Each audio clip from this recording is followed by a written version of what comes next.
Hey, how you doing, Daniel? Is Tyson, the writer's life. Wednesday, Wednesday. Today is Wednesday, coming into the early evening.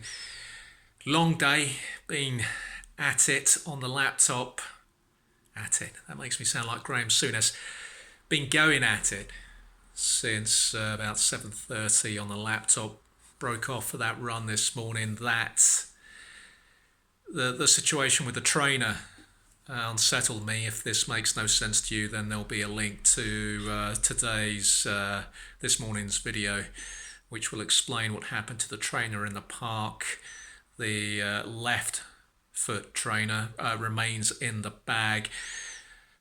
I was so unsettled by it. I thought what I'll do is I'll step out this afternoon, maybe walk to my aunt's, wear the now tarnished shoe, and make the most of any quiet streets I might be on and just drag that foot on the pavement. But I think my best bet's going to be waiting for a rainy day and then just clean the shoe that way. For the moment, it remains inside the bag, but it was a bad one, and I will be more careful about how I walk through the park to my particular patch where I run on Friday. Didn't get started on the writing until 2 o'clock today, so it's kind of hard to be focusing on more than one thing. But I'm making good ground now. I think I'm just looking at the amount of drafts on the floor that I still got to go through. I don't think there'll be more than 4 or 5. Get my notes up to speed, and then I can hopefully try and crack on. It really is a mental thing more than anything. I mean, earlier this year I would have cracked this already by now. I really do need a break from the writing. I think back's playing up as well. I do very basic yoga and have done for years, just because the back's been a problem since I was a kid, and that's just bad furniture, bad beds, and the Z bed that I slept on for 11 years was probably the worst of all the beds. That thing wrecked my back. But the last 6 7 months, the back has been the worst it's been for a few years. I get up in the morning, I can hear everything cracking. I went for a couple of massages about 3 4 years ago, maybe about 3 years ago, in Clapham, and I'd never been for a massage before, and I was expecting something pleasurable. I was expecting a rub, something soothing, and I had no idea how painful massages can be. And each of the massages was an hour long. The first massage I had, because I didn't know what was coming, I was just absolutely shocked.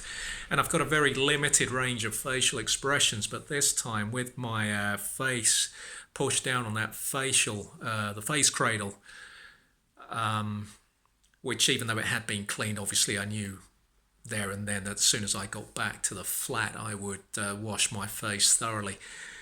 But as the masseur went about her business on my back and I was hearing everything cracking, I don't think I've ever pulled a wider range of facials than I pulled in that first massage.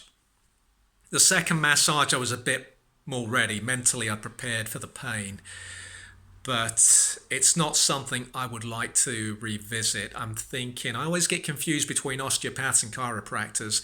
The ones where they kind of manipulate your neck into position. They do all that business, and you think, my God, how did they do that? They can get away with it once. When they try to do it again, you're a bit wiser to it, and your kind of body's holding out on the move. But the following day after going to one of these guys, you kind of feel a bit funny. But afterwards, after a few days, I think, yeah, the back definitely feels better. Massage.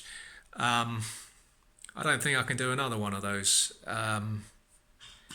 If you've never had a massage, I mean, maybe it was my masseur. I don't think so. I just found it very painful. So that's it, really. Bit of a non-event today. It's brightened up outside. Right now, as I say, hoping for a bit of rain, just so I can clean the shoe in question. The plan was, take a long walk maybe with those trainers. I was also considering paying my aunt a visit. That's a 30-minute walk, plenty of opportunities to clean the trainer.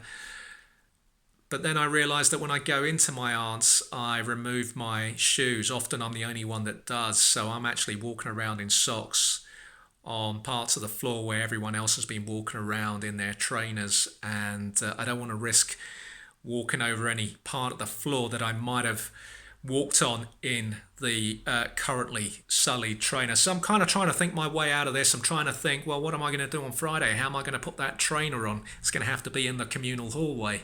I'm not putting that left shoe on in the flat, even though I've got that rug in the antechamber. So a very good run this morning. I think it was a good run, but I think it was because I was distracted by the incident prior to the run. I think that completely threw me, so I was just able to really go lap after lap just thinking about, oh my God, how am I going to clean this thing off my shoe? You know, it happened to me back in 84,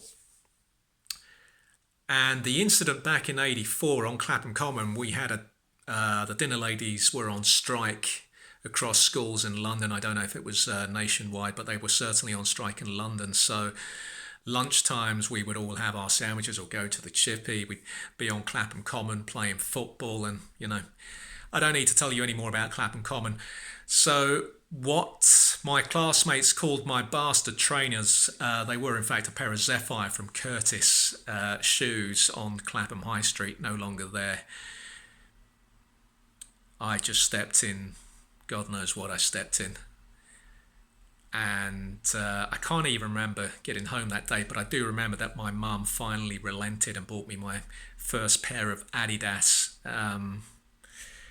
by the end of that week, and suddenly I fitted in with my classmates. It was 84, the summer of 84, spring, summer of 84.